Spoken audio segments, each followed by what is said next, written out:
ও মুসলমান, আল্লাহ ছাড়া আর কোন মাবুদ আল্লাহ ছাড়া রিজিক দেওয়ার ক্ষমতা আর কার? হে মুসলমান, যতটুকু দেয় আল্লাহ দেওয়া রিজিকের উপরে সন্তুষ্ট থাকতে হবে, এটার উপরে সন্তুষ্ট হয়ে চলতে হবে। ও মুসলমান, আল্লাহ রাব্বুল আলামিনের রিজিকে যদি সন্তুষ্ট তুমি হতে না পারো, হে শিবিলি ওয়াগারনা তলব কোন খুদায়ে দিগার, আরেকজন আল্লাহ তালাশ করে নাও, আরেকজন আল্লাহ নাই, তালাশ করেও পাওয়া যাবে না। তোমার চাহিদা মোতাবেক রিজিকও কেউ দিবে না। রিজিক দেওয়ার মালিক যিনি, তিনি একক, এক এবং একক, আরেকজন তার সাথে শরীক।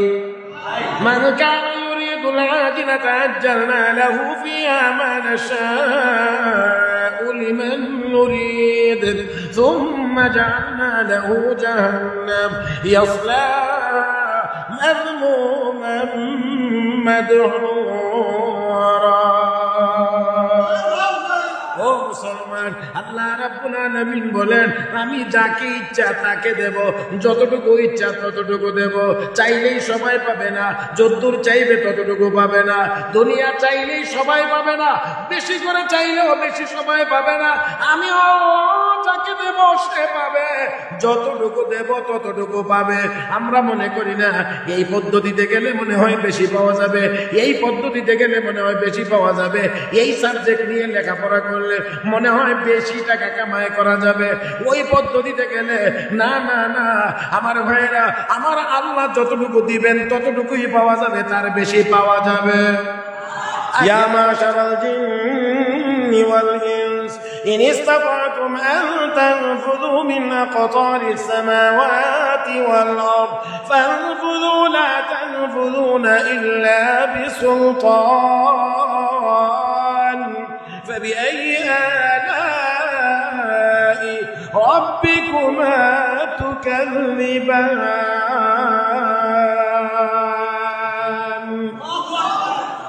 আল্লাহ রাব্বুল আলামিন বলেন, হে দানব, হে মানব, তালাশ করে দেখো, চেষ্টা করে দেখো আমার আসমানের সীমানা খুঁজে পাও কিনা। না না, আমার আল্লাহ বলেন, না তানফুযুনা ইল্লা বিসুলতান, আল্লাহর দেওয়া ছাড়পত্র ছাড়া আসমানের সীমানা কখনোই তোমরা খুঁজে বের করতে পারবে। তাহলে আল্লাহর আসমানের সীমানার বাইরে যদি যাওয়া না যায়, আল্লাহর রাজত্বের বাইরেও যাওয়া যাবে না, তাহলে হারাম কাজও করা যাবে না। হে মুসলমান, আজকে আমাদেরকে হারামের ভিতরে ডুবাই দেওয়া হয়েছে। ও ভাইয়েরা, খেয়াল করে দেখেন, গান বাজনা হারাম মুসলমানের ঘরে ঘরে ঢুকাই দেওয়া হয়েছে।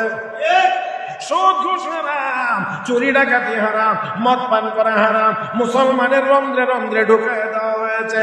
হারাম যদি খাবে, হারামের সাথে যদি যুক্ত হবে মুসলমান, ইমানের পাওয়ার দুর্বল হয়ে যাবে, কাফের বেঈমানদের সামনে মাথা উঁচু করে দাঁড়াইতে পারবে না। এটাই তো আমরা লক্ষ্য করে দেখছি। আজ কতদিন পর্যন্ত, মাসের পর মাস, মাসের পর মাস, ও মুসলমান, ফিলিস্তিনের মুসলমানদের উপরে নির্বিচারে হত্যাযজ্ঞ চালানো হচ্ছে। অথচ 58টি মুসলিম দেশ আমরা তাকিয়ে তাকিয়ে দেখতে আসি মুসলমান কেমন করে মার খায়। কেন আমরা প্রতিবাদ করতে পারছি না? কেন আমরা তাদের পক্ষ হয়ে মাঠে দাঁড়াতে পারছি না? কেন আমরা ন্যায্য প্রতিবাদটা করতে পারছি না?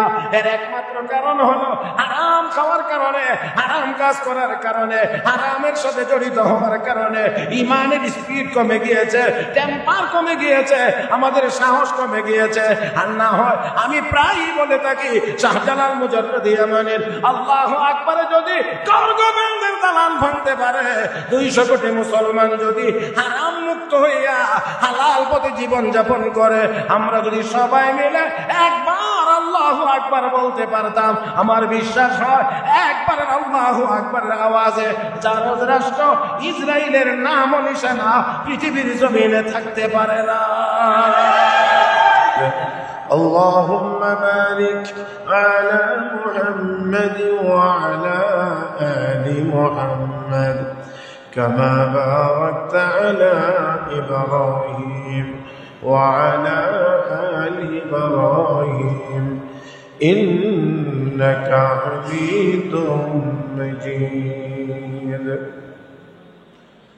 আল ইত্তেহাদ ইসলামী যুব সংঘ ও কবিরাজি জামে মসজিদ সরিষতলা অতনুষার কমলগঞ্জ মৌলভীবাজারের উদ্যোগে আয়োজিত আজকের নবম বার্ষিক তাফসীরুল কুরআন মাহফিলের চলমান অধিবেশনের অত্যন্ত শ্রদ্ধাভাজন সভাপতি দামাত বারাকাতুহুল আলিয়া, উপস্থিত হযরত উলামায়ে কেরাম, সমবেত দিনদার ইমানদার মুসলমান ভাইয়েরা, পর্দার আড়ালে অবস্থানরত শ্রদ্ধেয় সম্মানিত মা ও বোনেরা, রব্বে করিমের দরবারে শুকরিয়া আদায় করছি যিনি আমাদেরকে দয়া করে, মায়া করে, মেহেরবানি করে আজকের এই মোবারক মজলিসে আসার, বসার, কোরআন ও সুন্নাহর কিছু কথা বলার ও শ্রবণ করার তৌফিক দান করেছেন। মহব্বতের সাথে সবাই উচ্চ আওয়াজে পড়ি আলহামদুলিল্লাহ। যারা বসেছেন, আমি আপনাদের সকলকে বিনয়ের সাথে অনুরোধ করে বলছি, আর একটু মনোযোগী হয়ে বসে। এখনো একটু এরকম এরকম আঁকা বাঁকা আছে, সবাই একটু সোজা হয়ে আমার দিকে তাকান, একটু দয়া করে একটু আমার দিকে এই মুখী হন। মাশাআল্লাহ, কষ্ট করে যেহেতু বসলেন, আসলেন, বসাটা কাজে লাগুক এটা দরকার। কি কন? বসাটা কাজে লাগতে হবে। সেই জন্যে আপনারা একটু দয়া করে আমার দিকে তাকাবেন, আর আমার দিকে তাকিয়ে কথাগুলো শুনবেন। আমার আগেও যার বয়ান শুনেছেন ওনার দিকে তাকাইয়া শুনেছেন, আমার পরেও যার বয়ান শুনবেন ওনার দিকে তাকিয়ে কথাগুলো শুনবেন, তাতে করে মনোযোগ বেশি হবে। এমনিতেই মসজিদের ভিতরে হওয়ার কারণে কথাগুলো বাহিরের তুলনায় কিছুটা অস্পষ্ট। হ্যাঁ, যে এটা আপনারা না বললেও আমি বুঝি আলহামদুলিল্লাহ। তো কাজেই এই জন্যে আপনারা যত বেশি মনোযোগী হবেন তত বেশি কথাগুলো বুঝতে পারবেন। একটু অমনোযোগী হইলেই আর কথাগুলো বোঝা যাবে না, কারণ ভিতরে একটু অস্পষ্টতা আছে, বাহিরে অনেক সুন্দর। সেই জন্যে দয়া করে সবাই আমার দিকে তাকাবেন, নিজেরা কোনো কথা বলার চেষ্টা দয়া করে কেউ করবেন না। আমার আগেও গুরুত্বপূর্ণ বয়ান শুনেছেন, আমার পরেও গুরুত্বপূর্ণ বয়ান শুনবেন। মাঝখানে আমি অল্প সময় আপনাদের খেদমতে কয়েকটি কথা মাত্র বলতে চাই। মুহতারাম হাজরিন, বয়ানের ভিতরেই মানে এই মাহফিল চলাকালীন সময়ের ভিতরে একজনের বয়ান শেষে আর একজনের শুরু হওয়ার আগে মাঝখানে আমরা একটি জানাজায় শরীক হয়ে এসেছি। যেমন করে ওনার জানাজাটা এই মুহূর্তে হয়েছে, আগামী আরেক ওয়াক্ত নামাজের আগে আমার আপনার জানাজাও তো হতে পারে না। আরেকটু আস্তে করেন কিন্তু। মুহতারাম হাজিরিন, যে কবি বড় সুন্দর করে বলেছেন, ইদা হামালতা আলাল কুবুরি জানাজাতান ফাআলাম বিআন্নাকা বাদাহা মাহমুলু। তুমি একজনের লাশকে কাঁধে করে কবরে নিয়ে যাচ্ছ, তো তুমি মনে করো কিছুক্ষণ পরে আবার তোমাকে একদল মানুষ বহন করে কবরে নিয়ে যাবে। তাহলে যেমন করে আমাদের এই ভাই চলে গেছেন, এই মুহূর্তে তার জানাজা, আগামী আরেক ওয়াক্ত নামাজের আগে আগে ঘোষণা হতে পারে আমার আপনার জানাজা। মুহতারাম হাজিরিন, এই যে চলে যাওয়াটা দুনিয়া থেকে চলে যেতে হবে, এটা কত ভাগ সত্য? এত দেরি হইল এই উত্তরটা দিতে। দুনিয়া থেকে চলে যাইতে হবে এই কথাটা কত ভাগ সত্য? সন্দেহ আছে? এর জন্য কোরআন হাদিসের দলিলের প্রয়োজনও হয় না, শুধু চোখে দেখলে আর মস্তিষ্কটা সুস্থ থাকলেই যথেষ্ট বোঝার জন্য যে আমি দুনিয়াতে থাকতে পারবো না, কারণ আমার চোখের সামনে অন্য মানুষ চলে যাচ্ছে। বর্তমান যে সময়টা আমরা অতিক্রম করছি মুসলমান, আজ সারা পৃথিবীতে মুসলমানদের উপরে চলে বলে কৌশলে এই জিনিস ঢুকাইয়া দেওয়ার চেষ্টা করা হচ্ছে। আরে মরবো তো মরবো, ঠিক আছে, মরার পরে তো আর কিছু নাই, অতএব যা পারো দুনিয়াতেই করে নাও, যা মজা ভোগ করার দুনিয়াতেই করে নাও। এই কথাগুলো বলে বলে পরকালের চিন্তাটাকে মুসলমানের সন্তানের ব্রেন থেকে দূরে সরাইয়া দিয়া সব রকমের গুনার কাজে জড়িত করে তাকে জাহান্নামী বানানোর এক ষড়যন্ত্র আমাদের মধ্যে বাস্তবায়ন করা হচ্ছে। মুহতারাম হাজিরিন, সেই জন্যে আমি আবার আপনাদেরকে বলছি, আবহাওয়া যদি আরেকটু আমাদের অনুকূলে থাকতো, ভালো থাকতো, তাহলে হয়তো মাহফিলটা বাহিরে হয়তো আরো বেশি মানুষের উপস্থিতি হইতো। কিন্তু আমি মনে করি যে এই মসজিদের ভিতরে আসার কারণে বাহিরে থাকলে, বাহিরে বসলে মন মানসিকতা যেমন থাকে, মসজিদের ভিতরে আসলে আমাদের মন মানসিকতার অনেক পরিবর্তন হয়। সেই জন্য আমার মনে হয় এখানে বসে কথাগুলো শুনলে এই কথাগুলো হৃদয়ে কাজ করবে বেশি, এটা আমার বিশ্বাস। এই জন্যে আপনাদেরকে আবারও অনুরোধ করছি যে আরেকটু মনোযোগী হয়ে খেয়াল করে শুনি। হইতে পারে বাহিরের মতো এত বেশি মানুষ না, কিন্তু এই মজলিস আমার আপনার হেদায়েতের ওসিলা হয়ে যাইতে পারে, আমার আপনার নাজাতের ওসিলা হতে পারে, আমার আপনার জীবনের মূল পরিবর্তন করে দিতে পারে। সেই জন্যে আমি আবারও বলছি যে আমরা একটু আগে মাত্র একটি জানাজায় শরীক হয়েছি। এই জানাজা আমাকে আপনাকে কি শিখায়, এই জানাজা আমাকে আপনাকে কি সিগন্যাল দেয়, কি দিক নির্দেশনা দেয়? তার মানে তুমিও প্রস্তুত হও, তুমিও প্রস্তুত হও। তুমি দুনিয়াতে থাকতে পারবে না, যেমন উনি চলে গেছে তেমন করে তুমিও চলে যাইবা। রাসূল করিম সাল্লাল্লাহু আলাইহি ওয়াসাল্লাম এজন্য হাদিস শরীফে ঘোষণা করেছেন, আকসিরু যিকরা হাজিমিল লাযযাতিল মাউত, আকসিরু যিকরা হাজিমিল লাযযাতিল মাউত। আল্লাহ নবী বলেন, বেশি বেশি পরিমাণে ওই মৌতের কথা স্মরণ করো যেই মৌতের মাধ্যমে তোমার দুনিয়ার সমস্ত ভোগ বিলাস শেষ হয়ে যাবে, সব শেষ। কিছুক্ষণ আগ পর্যন্ত ওনার বাড়ি ছিল, ওনার সম্পত্তি ছিল, ওনার ক্ষেত ছিল, ওনার অন্যান্য কিছু ছিল, কিন্তু এখন আর উনিই নাই। ওনার থাকবে কোত্থেকে? উনিই। তাহলে আমরাও থাকবো না। আমরা যেই জিনিসগুলোকে মনে করছি এটা আমার আমার আমার আমার আমার আমার আমার আমার, আসলে কোনোটাই আমার না, কারণ আমি তো আমার না। কার? আমরা কার? এই যে মানুষটা মারা গেছে শুনছেন যখন, তখন কি পড়ছিলেন? সবাই জানি এই দোয়া, হয়তো সবাই জানি না এই দোয়াটার কি অর্থ। আমরা এই দোয়াটা পড়ি না? الذين إذا أصابتهم مصيبة قالوا إنا لله وإنا إليه راجعون।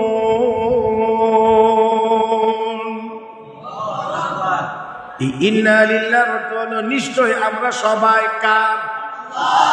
যিনি বলেন নাই একটু সন্দেহ আছে। আমরা সবাই কার? নিশ্চয় আমরা কার জন্যে? আল্লাহর জন্য। নিশ্চয় আমরা আল্লাহর। ও মুসলমান, আর কি বলা হয়েছে? ওয়া ইন্না ইলাইহি রাজিউন, এবং নিশ্চয় আমরা আল্লাহর দিকেই ফিরে যাব।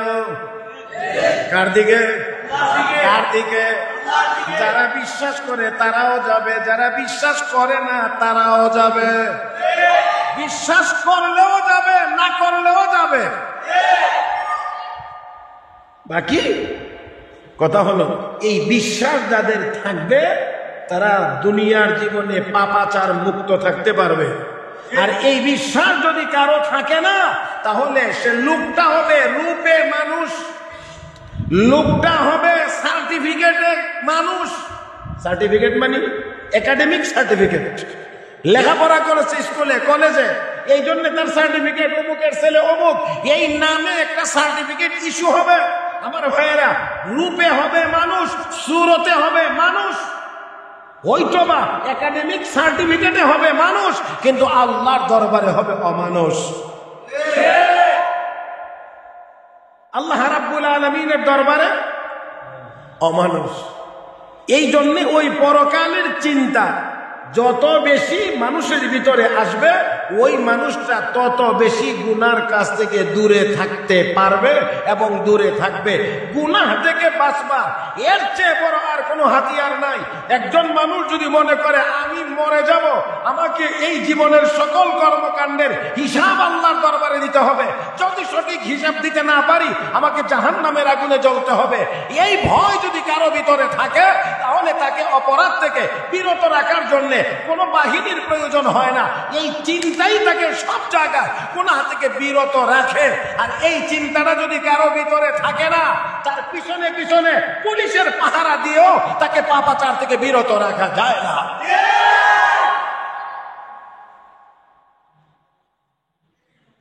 আল্লামা শিবলি নোমানী রহমতুল্লাহি আলাইহি বহুত বড় এক ব্যক্তিত্ব। তিনি বলেন, আমি 4000 কিতাব পড়ে আমার আমলের জন্যে 4টা কথা আমি রেখে দিয়েছি, বাকি যা পড়েছি সব কিতাবই রাখছি। কয় হাজার কিতাব পড়ে?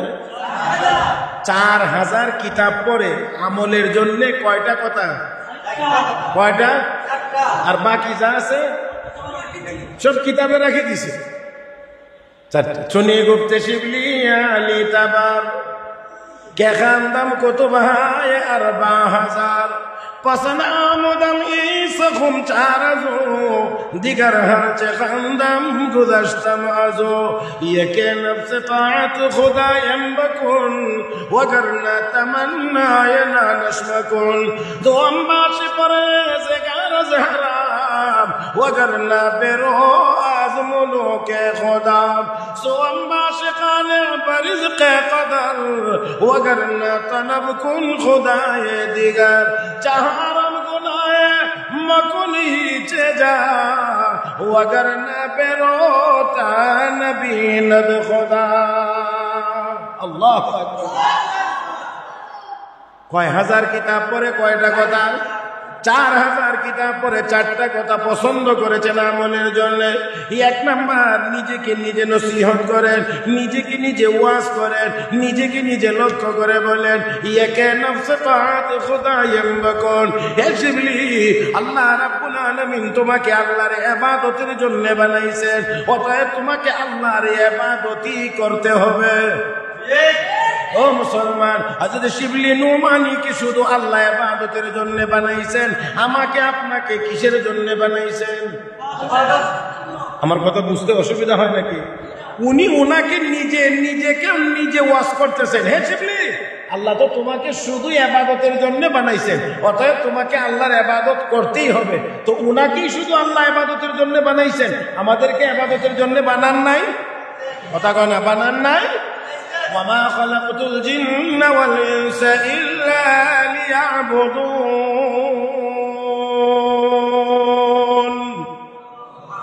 মানুষ এবং জিন বানানোই হয়েছে একমাত্র কার ইবাদত করবে?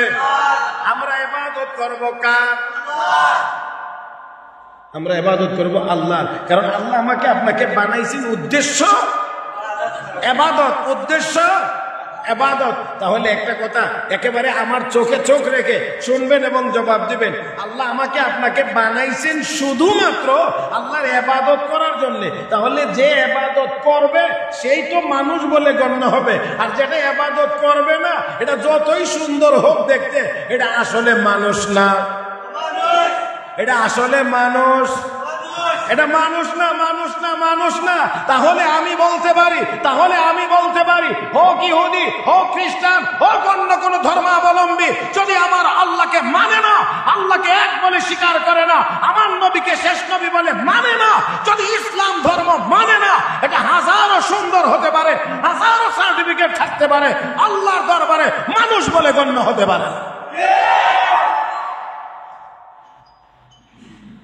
ولقد ذرأنا لجهنم كثيرا من الجن والإنس لهم قلوب لا يفقهون بها ولهم أعين لا يبصرون بها ولهم آذان لا يسمعون بها أولئك كالأنعام بل هم أضل أولئك هم الغافلون।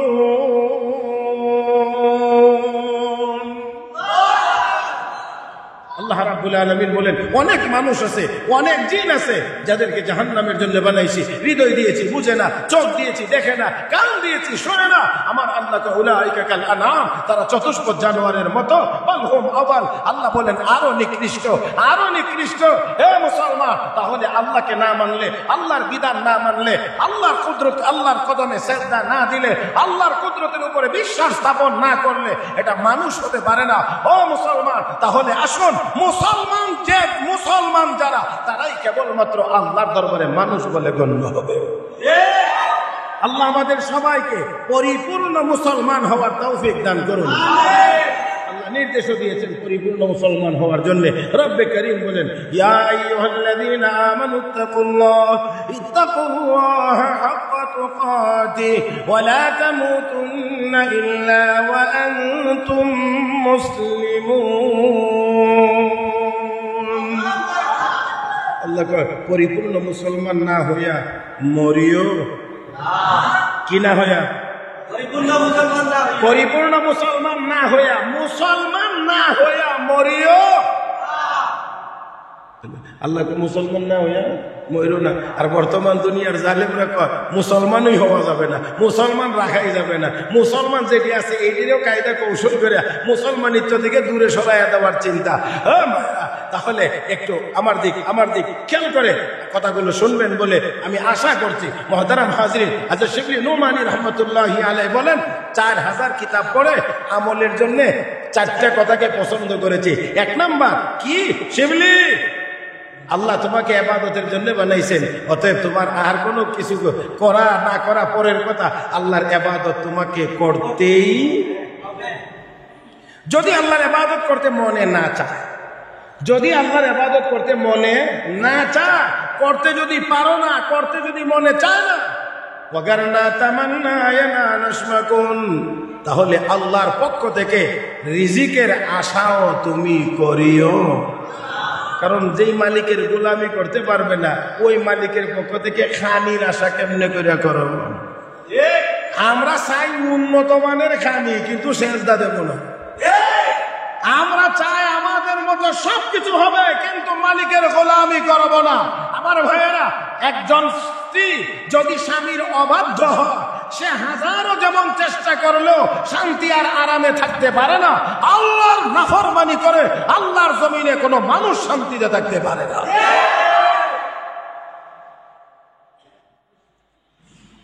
মুহতারাম হাজরিন, হযরত শিবলি কি বলেন? ইবাদত করতেই হবে, করতে যদি মনে না চায় তাহলে রিজিকের আশা করিও না। একটু ইনসাফের সাথে বলেন, বুঝে শুনে বলেন, আমাকে আপনাকে রিজিক কে দেন? সমস্ত মাখলুকাতের রিজিকের ব্যবস্থা কে করেন? নাকি আরো কোনো সন্দেহ আছে? অন্য কেউ ব্যবস্থা করেন? হ্যাঁ, কয়দিন আগ পর্যন্ত প্রচন্ড গরম ছিল নাকি? এই 1 দিন আগ পর্যন্ত, 1-2 দিন আগ পর্যন্ত প্রচন্ড গরম। আজকে দেখি অনেকে মোটা মোটা কাপড় লাগাইছে, ওদের একজনে কোটও লাগাইছে। মাশাআল্লাহ, বেজার হেন না, মানে অন্য কিছু না, একটু ঠান্ডা লাগছে, মানে আবহাওয়া একটু ঠান্ডা, এই জন্যই কাপড় লাগাইতে পারছে। 2 দিন আগে তো এটা দূরের কথা, শুধু জামা গায়ে রাখাও তো কষ্ট করছে। হ্যাঁ আমার ভাইয়েরা, তাহলে এই সব কিছুর ব্যবস্থাপনাটা কার? আল্লাহ। তো এই যে রিজিক, ফসল, এই মাঠের মধ্যে ধান কাটতেছেন, এই যদিও গরম লাগছে, কিন্তু রোদ হওয়ার কারণে ফসল কাটতে নিতে খুব সুবিধা, শুকাই গেছে তাড়াতাড়ি। এখন যে বৃষ্টি হচ্ছে, আল্লাহ না করুন, আল্লাহ না করুন, এখন যদি একটানা 15 দিন বৃষ্টি হয়, তাহলে আবার কিন্তু কান্নাকাটি লাগবে। হুজুর দোয়া করেন আল্লাহ যাতে আবার রোদ দেয়, কারণ ফসল কি হয়ে যাচ্ছে? নষ্ট হয়ে যাচ্ছে। তাহলে এই রোদ দেওয়ার মালিকও আল্লাহ, বৃষ্টি দেওয়ার মালিকও আল্লাহ। সাহাবীকে ইয়া রাসূলুল্লাহ একটু দোয়া করেন, বলে কি দোয়া? বৃষ্টি হয় না অনেকদিন যাবত, বড় কষ্ট হইতেছে। আল্লাহ রাসূল কয় যাও, ঠিক আছে, দোয়া করলাম। দোয়া করছেন, বৃষ্টি এমন হয়েছে পুরা 1 সপ্তাহ। পরের জুমা সাহাবী আবার দৌড়ে এসে ইয়া রাসূলুল্লাহ ও কি হয়েছে? বৃষ্টি এসে পানির শুনে সব তলায় নিয়ে যেতেছে, ওদের দয়া করে দোয়া করেন আল্লাহ যাতে বৃষ্টি বন্ধ করে।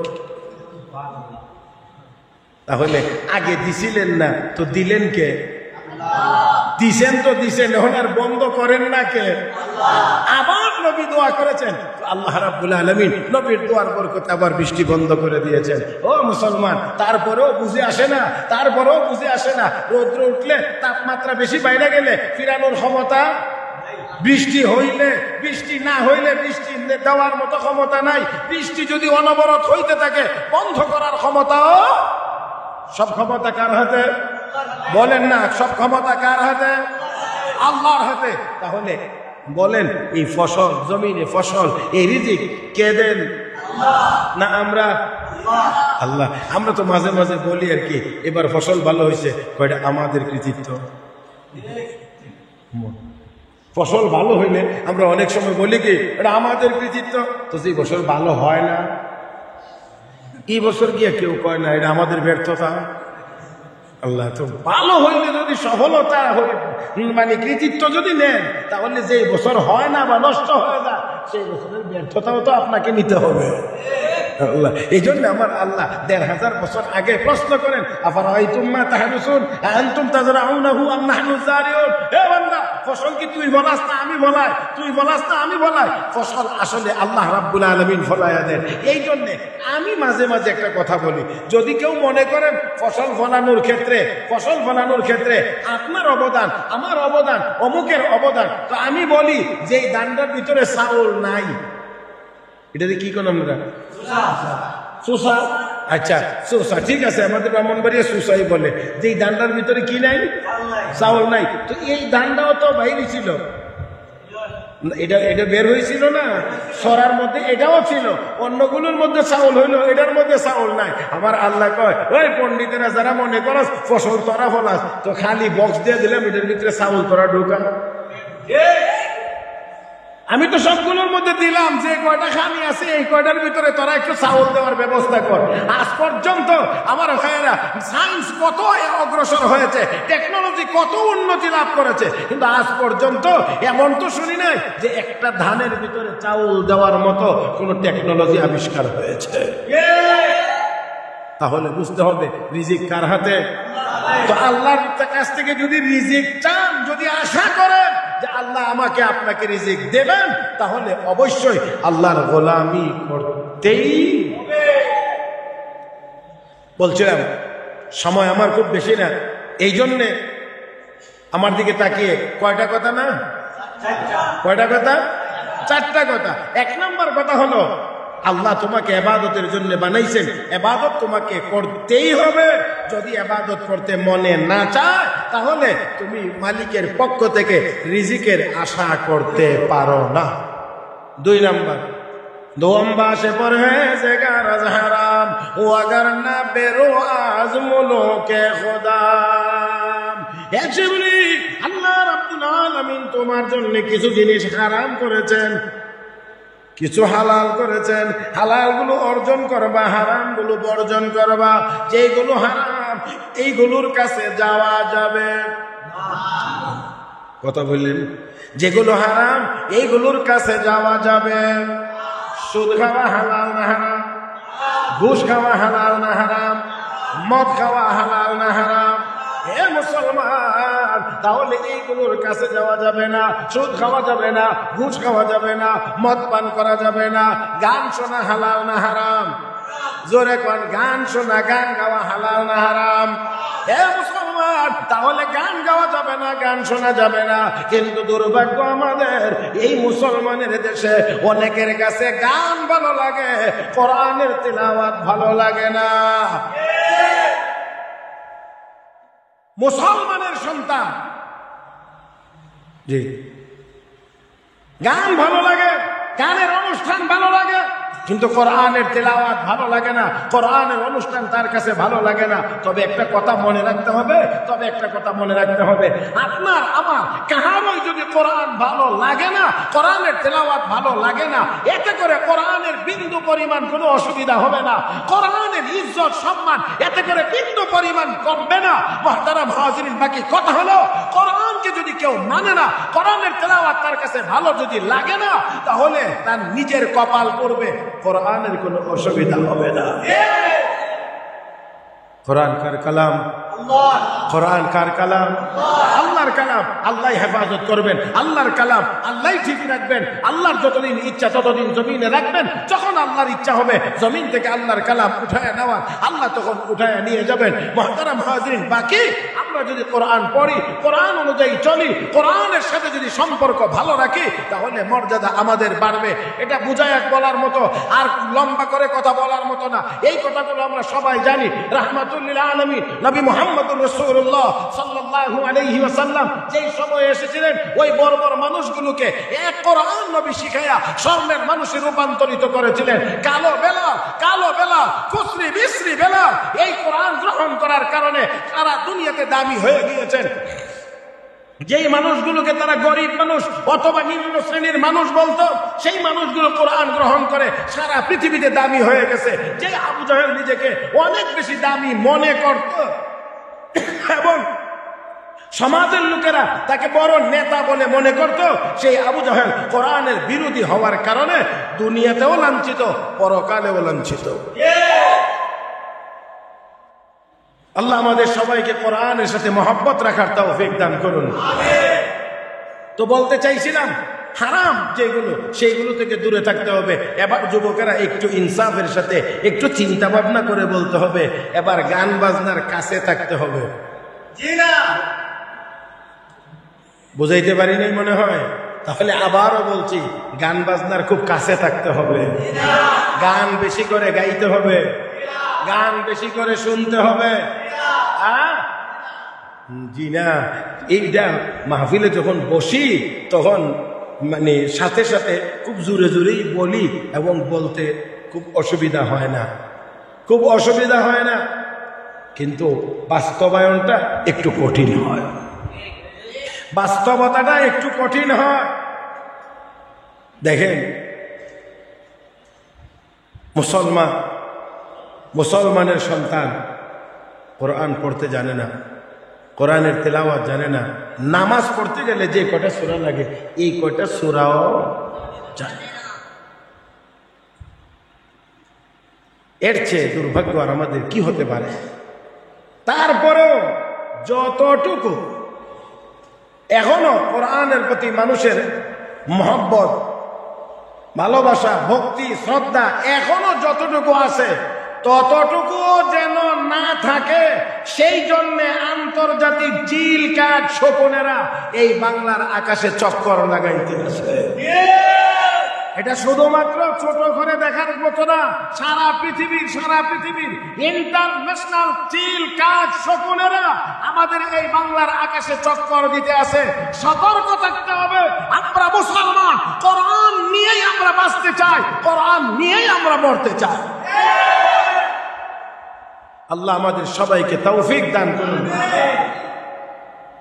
তাই আসুন, আজকের এই মাহফিল, আজকের এই সম্মেলন তখনই সার্থক হবে, তখনই সফল হবে, তখনই কামিয়াব হবে যদি আজকে আমরা এখান থেকে আল্লাহর ঘরে বসে এই প্রতিজ্ঞা করে ফিরতে পারি যে আর গান নয়, আর বাজনা নয়, আর নাচ নয়, আর ড্যান্স নয়, এখন থেকে আমি কোরআন পড়বো, কোরআন শিখবো, কোরআন অনুযায়ী চলবো, তাহলেই হবে এই মাহফিল সার্থক। আসুন নিয়ত করি গান বাজনার মতো এই হারামে আমরা আর জড়িত হইব না ইনশাআল্লাহ। আল্লাহ তুমি আমাদের সবাইকে তৌফিক দান করো। কোরআনের সাথে একটু মহব্বত লাগান, কোরআনের সাথে একটু মহব্বত লাগান, কোরআনের সাথে একটু মহব্বত লাগান। আরে মহব্বত তো জীবনে অনেক করেছেন, ভালোবেসেছেন অনেককে, অনেক জিনিসকে, কিন্তু আল্লাহর কোরআনকে একটু হৃদয় দিয়ে ভালোবাসেন। কোরআনের প্রতি এই মহব্বত আর ভালোবাসা আপনাকে আল্লাহর জান্নাতে পৌঁছাইয়া দেবে। রসুলের এক সাহাবী নামাজ পড়াইতে গিয়ে সূরা ইখলাস প্রতিদিনই পড়েন, একদিনও বাদ দেন না। কোনো না কোনো নামাজে, কোনো না কোনো রাকাতে সূরা ইখলাস তেলাওয়াত করেন। এবার নবীজির কাছে এই আওয়াজ গেছে যে আপনার এই সাহাবী, আপনার এই ইমাম প্রতিদিন সূরা ইখলাস তেলাওয়াত করেনই, কোনোদিন বাদ দেন না, প্রতিদিন করেন। আল্লাহ নবী তাকে জিজ্ঞেস করলেন, সাহাবী সূরা ইখলাস কি একদিনও বাদ দাও না? বলে না। কেন বাদ দাও না? ইন্নী উহিব্বু হাযিহি সূরা, নবী গো কোরআনের এই সূরাটাকে আমি বেশি ভালোবাসি। কোরআনের এই সূরাটাকে আমি বেশি ভালোবাসি। ও ভাইরা, ও মুসলমানেরা, মুরব্বীরা, যুবক ভাইরা, জীবনে কত জিনিস দেখে বলেছি এটা আমার, কত জিনিস দেখে বলেছি এটাকে আমি ভালোবাসি, কত ব্যক্তিকে বলেছি ভালোবাসি, কত গানকে বলেছি এটা আমার প্রিয় গান। ও মুসলমান, আমার নবীর সাহাবী বলেন, ইয়া রাসূলুল্লাহ, ইয়া হাবিবাল্লাহ, ইন্নী উহিব্বু হাযিহি সূরা, ওগো নবী, আমি কোরআনের এই সূরাটাকে বেশি ভালোবাসি, বেশি মহব্বত করি। আমার নবী বলেন, সাহাবীরে, হুব্বুকা ইয়াহা ইউদখিলুকাল জান্নাহ। রে সাহাবী, সূরা ইখলাসের এই ভালোবাসা তোমাকে আল্লাহর জান্নাতে পৌঁছায়া দেবে। আমার ভাইরা, আমার বন্ধুরা, তাই আসুন আজকের এই মাহফিল থেকে নিয়ত হোক, আর কোনদিন হারাম কাজ করব ইনশাআল্লাহ। পারবো? পারবো? কি করব না? সব জবানে বলি, কি করব না? হারাম হারাম হারাম হারাম হারাম হারাম হারাম কাজ করব না। আল্লাহ রাসূল বলেন, ইত্তাকিল মাহারিম তাকুন আ'বাদান নাস। হারাম ছেড়ে দাও, তুমি বড় ইবাদত গুজার হয়ে যাবে। হারাম যদি ছেড়ে দাও, তাহলে তুমি সবচেয়ে বড় হবে, তুমি বড় ইবাদত গুজার হয়ে যাবে। মুহতারাম হাজিরিন, আজকে আমরা যদি দেখি আমাদের সমাজের রন্ধ্রে রন্ধ্রে রন্ধ্রে রন্ধ্রে রন্ধ্রে রন্ধ্রে গুনাহ গুনাহ গুনাহ গুনাহ, হারাম হারাম হারাম হারাম হারাম হারাম কাজ। দেখেন, যেমন আমি তো বলি সুদ হারাম, সুদ হারাম, কোরআনে আল্লাহ বলেছেন হারাম। এই সুদ এত জঘন্যতম হারাম হওয়ার পরেও সমাজের রন্ধ্রে রন্ধ্রে রন্ধ্রে রন্ধ্রে রন্ধ্রে এই সুদ ঢুকায় দেওয়া হয়েছে। এমনকি শুধু পুরুষেরা না, মহিলাদের মধ্যেও এই সুদ ঢুকায় দেওয়া। একটা সময় এই লেনদেনের সাথে পুরুষেরা জড়িত থাকতো, এখন ওই ব্যক্তিরা চিন্তা করে দেখছে শুধু পুরুষদেরকে এই সুদ খাওয়াইলে তো হবে না, মহিলাও তো আছে, এদেরকে কেমনে কি করা যায়, এই জন্যে কিস্তির নাম দিয়ে, হ্যাঁ কি না, কিস্তি কিস্তি কিস্তির নাম দিয়া এখন মহিলাদেরকেও এই সরাসরি এই সুদের সাথে জড়ায় দেওয়া হচ্ছে। আর আমরা মনে মনে ভাবছি কি, আমরা উন্নতি হচ্ছে, উন্নতি হচ্ছে। আর কি শিখানো হয়, নিজের পায়ে দাঁড়ান। এতদিন কি তোর দাদার কান্দে ফাওরে কাটছিল? নিজের পায়ে দাঁড়ান, নিজের হয়ে দাঁড়াইতো, এতদিন কার হয়ে দাঁড়াইছিল? কথা বুঝেন? মানে বুঝাইতেছে এই টাকা নেন, নিয়ে উন্নতি করেন, নিজে স্বাবলম্বী হন। এই পর্যন্ত কতজন হয়েছে তা আমি জানি না। মুহতারাম হাজরিন, মুহতারাম হাজরিন, তবে তবে এই লাইনে যাওয়ার কারণে অনেকেই বিপদগামী হয়েছে, অনেকেই নষ্ট হয়েছে। যাই হোক, আসুন, কয় হাজার কিতাব পড়ে কয়টা কথা? 4000 কিতাব থেকে মাত্র 4 কথা। 1 নাম্বার, ইবাদত হবে কার? 2 নাম্বার, কোন হারাম কাজ করা যাবে না।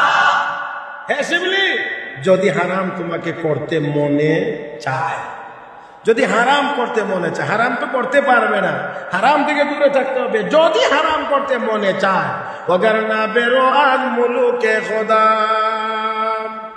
হারাম যদি করা লাগে, আমার আল্লাহর রাজত্ব থেকে বের হয়ে যাও। আওয়াজ করে বলেন, আল্লাহর রাজত্ব চলে না এমন জায়গা কোনটা? এদিকের কোন জায়গা নামটাম জানে? আর একটু জোরে বলবেন, সবাই মিলে বলবেন, আল্লাহর রাজত্ব চলে না এমন কোন জায়গা কোথাও? তাহলে বোঝা গেল হারাম কাজ করবার কোন জায়গা। আচ্ছা দেখেন, খুব খেয়াল করেন, কয়টা কথা না? 4টা কথা, 4টা। দেখেন, এই 4টা কথার উপরে যদি আমল হয়, তাহলে আর বাকি কিতাবে যা আছে সেগুলোর উপরে আমল কি বাকি থাকে না সবগুলোর উপরেই হয়? একটু খেয়াল করবেন। 1 নাম্বার, ইবাদত তোমাকে করতেই হবে, করতে যদি মনে না চায়, আল্লাহর কাছ থেকে, আল্লাহর পক্ষ থেকে রিজিকের আশা করিও না।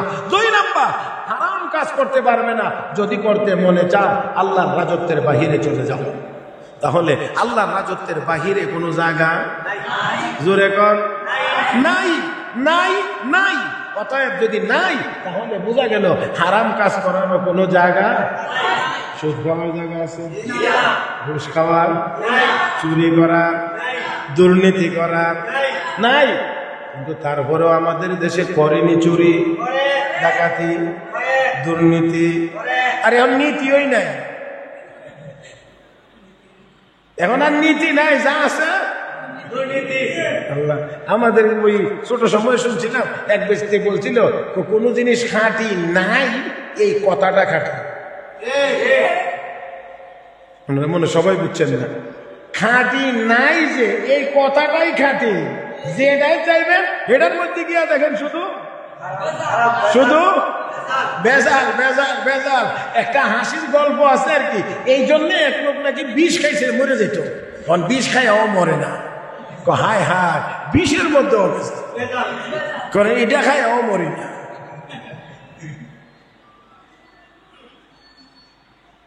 আসল আমরা হারাম কাজ করব ইনশাআল্লাহ, ইবাদত করব, ইবাদত করব, হারাম কাজ করব।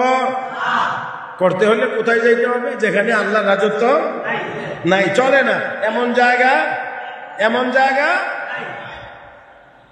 দেখেন আসমানের কথা বলতে গিয়ে আল্লাহ রাব্বুল আলামিন বলেন, ইয়া মাশারাল জিন্নি ওয়াল ইনস ইন ইসতাতা'তুম আন তানফুযু মিন আকতারিস সামাওয়াতি ওয়াল আরদ ফানফুযু লা তানফুযুনা ইল্লা বিসুলতান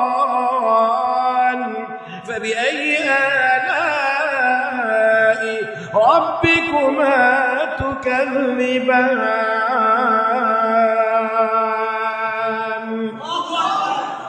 আল্লাহ রাব্বুল আলামিন বলেন, হে দানব, হে মানব, তালাশ করে দেখো, চেষ্টা করে দেখো আমার আসমানের সীমানা খুঁজে পাও কিনা। না না, আমার আল্লাহ বলেন না তানফুযুনা ইল্লা বিসুলতান, আল্লাহর দেওয়া ছাড়পত্র ছাড়া আসমানের সীমানা কখনোই তোমরা খুঁজে বের করতে পারবে। তাহলে আল্লাহর আসমানের সীমানার বাইরে যদি যাওয়া না যায়, আল্লাহর রাজত্বের বাইরেও যাওয়া যাবে না। তাহলে হারাম কাজও করা যাবে না। হে মুসলমান, আজকে আমাদেরকে হারামের ভিতরে ডুবাই দেওয়া হয়েছে। ও ভাইয়েরা, খেয়াল করে দেখেন, গান বাজনা হারাম মুসলমানের ঘরে ঘরে ঢুকাই দেওয়া হয়েছে। সুদ ঘুষ হারাম, চুরি ডাকাতি হারাম, মদ পান করা হারাম, মুসলমানের রন্ধ্রে রন্ধ্রে ঢুকায় দেওয়া হয়েছে। হারাম যদি খাবে, হারামের সাথে যদি যুক্ত হবে মুসলমান, ইমানের পাওয়ার দুর্বল হয়ে যাবে। কাফের বেঈমানদের সামনে মাথা উঁচু করে দাঁড়াইতে পারবে না। এটাই তো আমরা লক্ষ্য করে দেখছি। আজ কতদিন পর্যন্ত মাসের পর মাস, মাসের পর মাস ও মুসলমান, ফিলিস্তিনের মুসলমানদের উপরে নির্বিচারে হত্যাযজ্ঞ চালানো হচ্ছে। অথচ 58টি মুসলিম দেশ আমরা তাকিয়ে তাকিয়ে দেখতে আসি মুসলমান কেমন করে মার খায়। কেন আমরা প্রতিবাদ করতে পারছি না? কেন আমরা তাদের পক্ষ হয়ে মাঠে দাঁড়াতে পারছি না? কেন আমরা ন্যায্য প্রতিবাদটা করতে পারছি না? এর একমাত্র কারণ হলো হারাম খাওয়ার কারণে, হারাম কাজ করার কারণে, হারামের সাথে জড়িত হওয়ার কারণে ইমানের স্পিড কমে গিয়েছে, টেম্পার কমে গিয়েছে, আমাদের সাহস কমে গিয়েছে। আর না হয় আমি প্রায়ই বলে থাকি, শাহজালাল মুজাদ্দিদ ইয়ামানের আল্লাহু আকবার যদি কর্গবন্দের দালান ভাঙতে পারে, 200 কোটি মুসলমান যদি হারাম মুক্ত হইয়া হালাল পথে জীবন যাপন করে, আমরা যদি সবাই মিলে একবার আল্লাহু আকবার বলতে পারতাম, আমার বিশ্বাস হয় একবার আল্লাহু আকবারের আওয়াজে জারজ রাষ্ট্র ইসরায়েলের নাম ও নিশানা পৃথিবীর জমিনে থাকতে পারে না।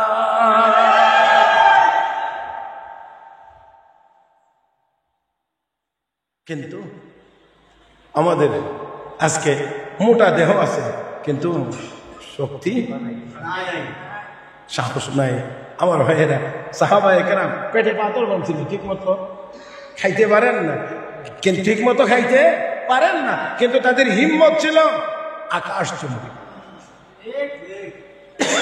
সাহাবায়ে কেরাম মাটি কাটেন, খন্দকের যুদ্ধ, মাটি কাটেন, পাথরি জমি, কোদাল মারলে ফেরত আসে। পেটে কি নাই? পেটে খাবার নাই, খাবার নাই, রুটি নাই, কুষ্ঠ নাই, ভাত নাই, তরকারি নাই, কিচ্ছু নাই। তারপরেও সাহাবায়ে কেরাম মাটি কাটে জোশের সাথে, আনন্দের সাথে। আর তারা ছন্দ পড়ে নাহনুল্লাযীনা বায়াউ মুহাম্মাদা আলাল জিহাদি মা বাকিনা আবাদা। আল্লাহু আকবার।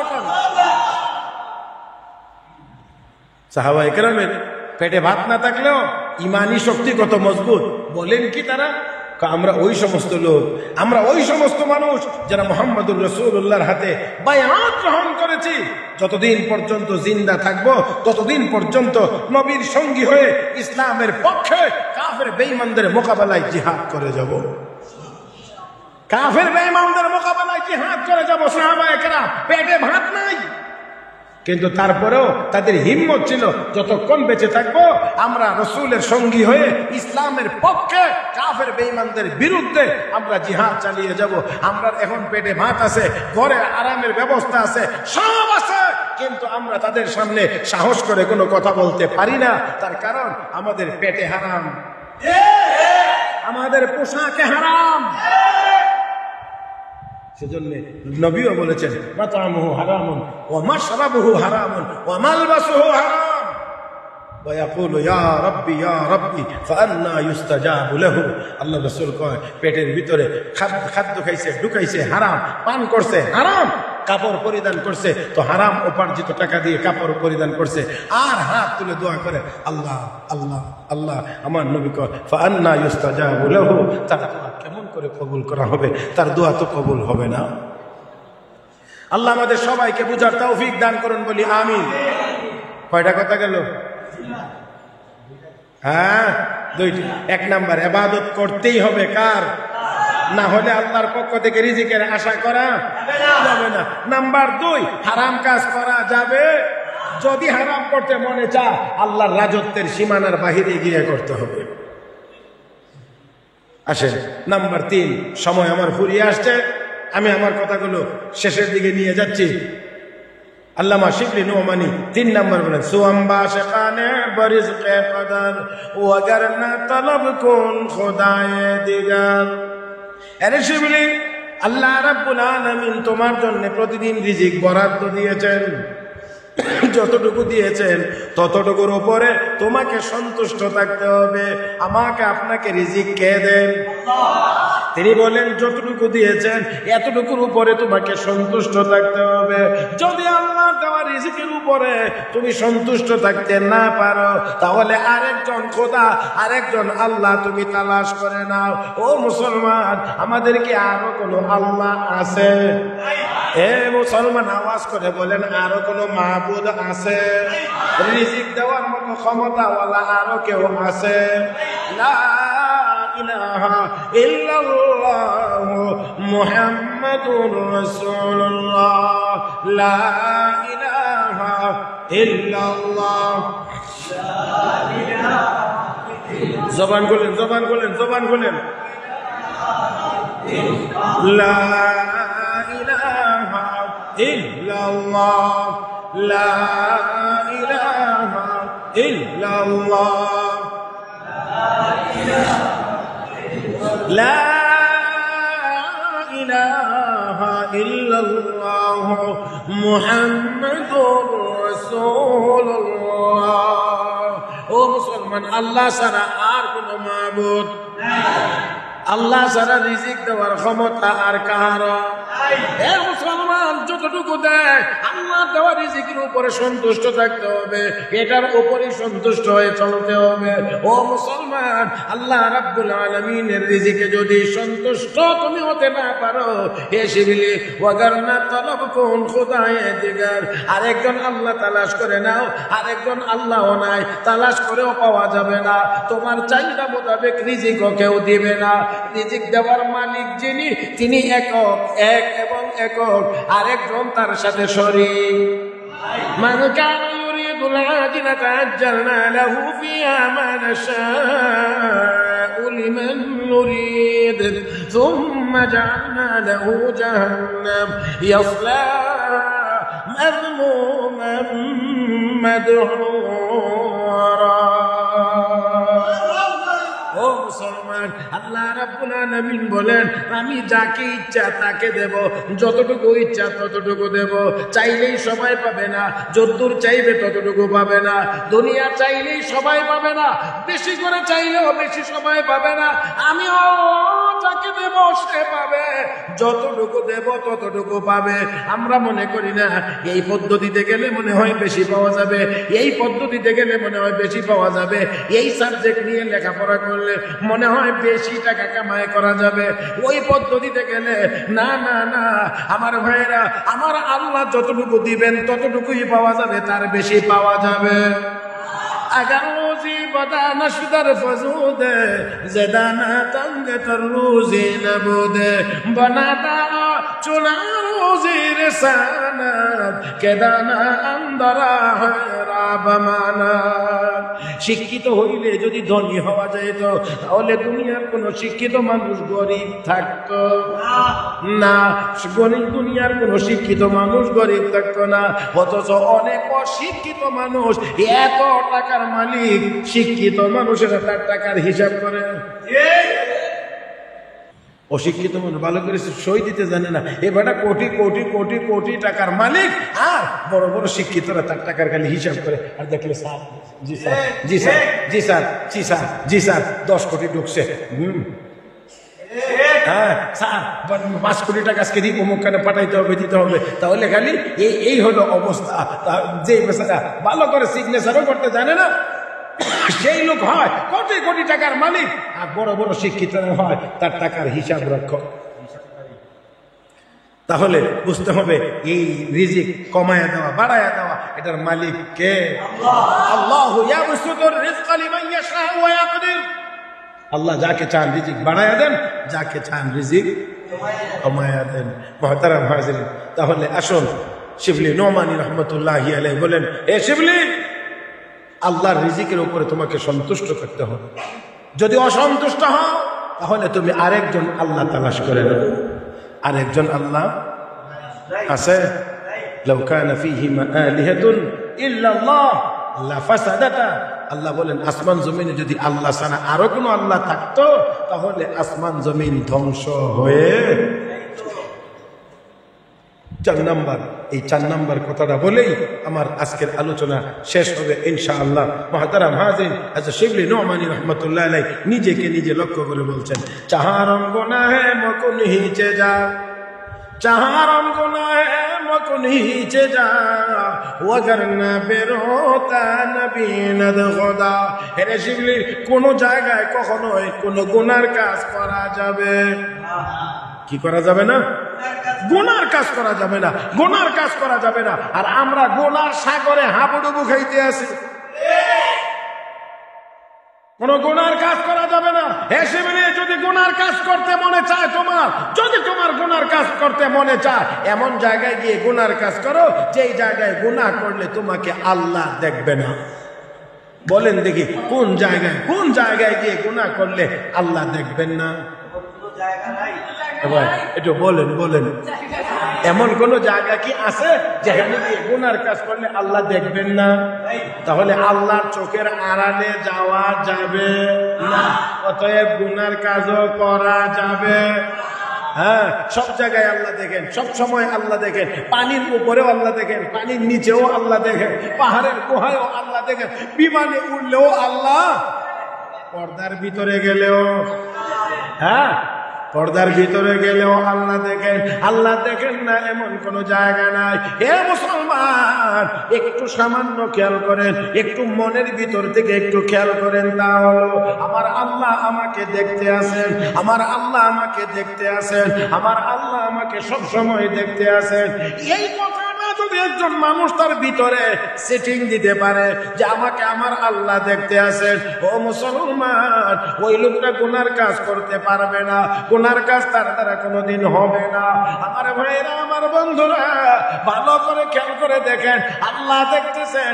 এই কথাটা যদি কারো হৃদয়ের ভিতরে থাকে, ওই লোকটা পর্দার আড়ালে গিয়ে খাবে না, পানির নিচে ডুব দিয়েও রোজার মাসে পানি পান করবে না, নির্জন জায়গা থেকেও গুনার কাজ করবে না। সাইয়েদেনা ইউসুফ আলাইহিস সালাতু ওয়াস সালামকে নির্জন জায়গায় নেওয়া হয়েছিল। আমার দিকে তাকান, আমার দিকে, আমি শেষ করছি। ইউসুফ আলাইহিস সালাতু ওয়াস সালামকে একেবারে নির্জন জায়গাতে নিয়েই বলা হয়েছিল আমার মনের আশা আকাঙ্ক্ষা পূরণ করতে হবে। ইউসুফ আলাইহিস সালাম সেখানেও বলেছিলেন মাআযাল্লাহ, আমি আল্লাহর আশ্রয় চাই, আমি আল্লাহর আশ্রয় চাই, আমি এই গুনার কাজ করতে পারবো না। কারণ আমি গুনার কাজ করতে পারবো না। ওই জায়গাতেও যত নির্জন জায়গাতেই না হোক, যত নির্জন জায়গাতেই না হোক, সেখানে আমার আল্লাহ দেখেননি না দেখেন না? হ্যাঁ, কথা বলেন, দেখেননি না দেখেন না? যত নির্জন জায়গাতেই হোক না কেন আল্লাহ রাব্বুল আলামিন দেখেন। তাফসীরের কিতাবে লিখেছেন সাইয়েদনা ইউসুফ আলাইহিস সালাতু ওয়াস সালাম যখন জুলাইখার কথা মতো তিনি অগ্রসর হচ্ছিলেন না, কাজ করছিলেন না, তখন জুলাইখা ইউসুফ আলাইহিস সালাতু ওয়াস সালামকে তার দিকে ধাবিত করার জন্য এই কথা বলেছিলেন, ও ইউসুফ, তোমার চোখগুলো না, তোমার চুলগুলো না কতই সুন্দর। ইউসুফ আলাইহিস সালাতু ওয়াস সালাম তখন বলেছিলেন, মরার পরে আমার চুলগুলোই আমার দেহ থেকে সর্বপ্রথম আলাদা হয়ে যাবে।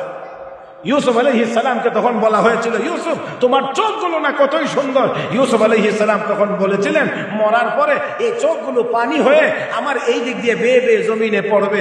কাজেই এই চোখগুলোর উপরে আমার অহংকার করে, গর্ব করে, চোখের উপরে আমি সন্তুষ্ট হয়ে আমি গুনার কাজের দিকে যাইতে পারি না। মুহতারাম হাজরিন, ওই নির্জন জায়গাতেও গুনার কাজ তিনি করতে পারেন নাই। কেন? ওনার ভিতরে সেই কথাটাই ছিল, সেই কথাটাই, সেই চিন্তাই ছিল যে আমার আল্লাহ আমাকে দেখতে আসে।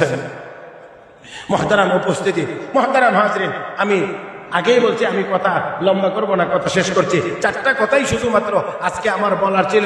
এক নাম্বার, হযরত শিবলি নোমানী রাহমাতুল্লাহ আলাইহি তিনি নিজে 4000 কিতাব পড়ে চারটা কথাকে মাত্র পছন্দ করেছেন। মাত্র চারটা কথা, 4000 কিতাব পড়ে। এক নাম্বার, ইবাদত আল্লাহর করতেই হবে, যদি করতে মনে না চায় আল্লাহর কাছ থেকে রিজিকের আশা করিও না। নাম্বার 2, হারাম কাজ থেকে বিরত থাকতেই হবে, যদি হারাম করতে হয় আল্লাহর রাজত্বের বাহিরে গিয়ে হারাম কাজ করতে হবে। নাম্বার 3, আল্লাহর দেওয়া রিজিকের উপরে সন্তুষ্ট থাকতে হবে, যদি অসন্তুষ্ট হও তাহলে আরেকজন আল্লাহ তালাশ করে নিতে পারো। 4 নাম্বার হলো কোন জায়গায় কখনোই গুনার কাজ করা যাবে না, যদি গুনার কাজ করতে হয় তাহলে এমন জায়গাতে গিয়ে করো যেখানে তোমাকে আল্লাহ দেখবেন। তাহলে এমন জায়গাও নাই, গুনাহ করার সুযোগও নেই। মুহতারাম হাজরিন, তাহলে এই চারটা কথার উপরে যদি আমল হয় তাহলে কিতাবের বাকি অংশ কি আর বাদ পড়ে না আমলের ভিতরে চলে আসে? তাহলে আসুন আমরাও এই চারটা কথাকে পালন করার চেষ্টা করব। আল্লাহ আমাদের সবাইকে যেন তৌফিক দান করেন। জোরে বলি আমিন, আর জোরে বলি আমিন।